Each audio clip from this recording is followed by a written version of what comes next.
guys. So, good morning again everyone. So, patapos na naman ang April, no? And maganda yung bagong series namin ngayon na topic namin sa church. And it's all about hope or pag-asa sa Tagalog.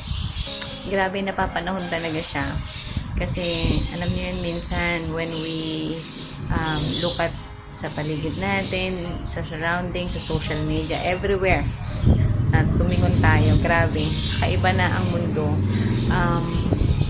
Magpagulo na talaga siya ng pagulo, no? Pamula sa politics, pamula sa pinakamataas hanggang sa pinakamababang sangay ng lipunan natin is medyo magulo. Pati yung mga wala sa posisyon, pati normal na tao na lang may mainitin ng ulo. It's crime everywhere. So, talagang tayo lahat ay humihingi or naghahanap ng pag-asa, ng makakapitan. Pero dito nga sa series namin, no, yung first namin series, The Foundation of Hope.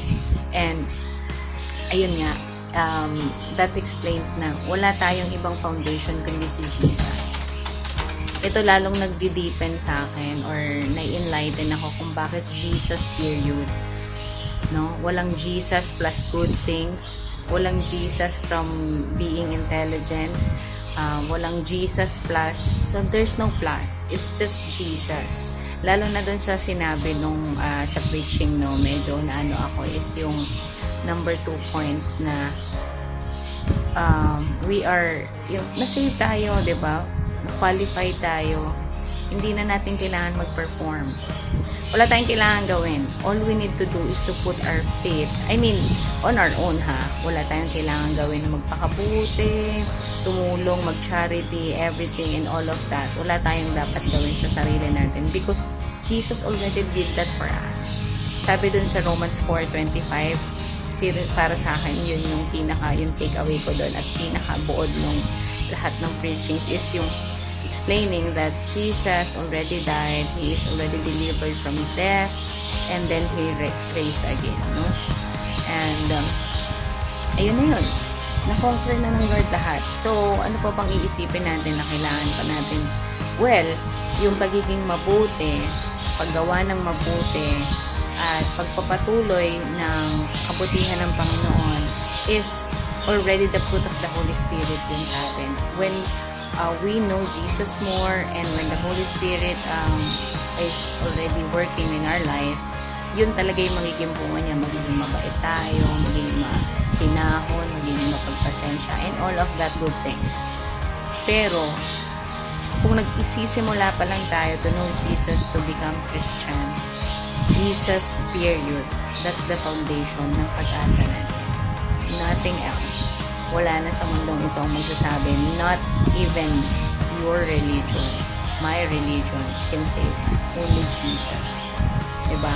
So, you can read the Romans 4, the chapter 4 ng Romans, at nandun yung preaching nung Sunday. We still have 4 more series. I-share ko din yun sa inyo guys kapag nadaanan namin. So, we still have 4 Sundays for the series of pag-asa. Grabe guys. Napapanahon talaga to. Alam nyo guys, all we need to do is to know our God better. Mag-pray tayo. Magbasa tayo ng Bible and, you know, mas maiintindihan natin. Ako, hindi naman din ako talaga religiously na nagbabasa as in page to page every day. Hindi din ako ganun. But when you know your God, when you pray, talagang magiging sensitive ka sa Kanya. And hindi ka papayag na sa isang araw, you will not feel His presence, you will not feel His miracle.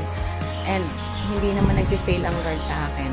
Day by day, He always and continuously showing His presence and miracle to me and my family every day. So, ayun lang guys. Do not lose hope.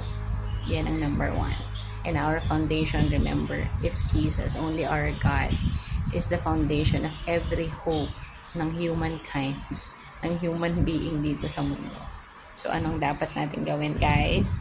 Don't forget to read your Bible, to know more about our God, to know more about Jesus. Yun lang, guys.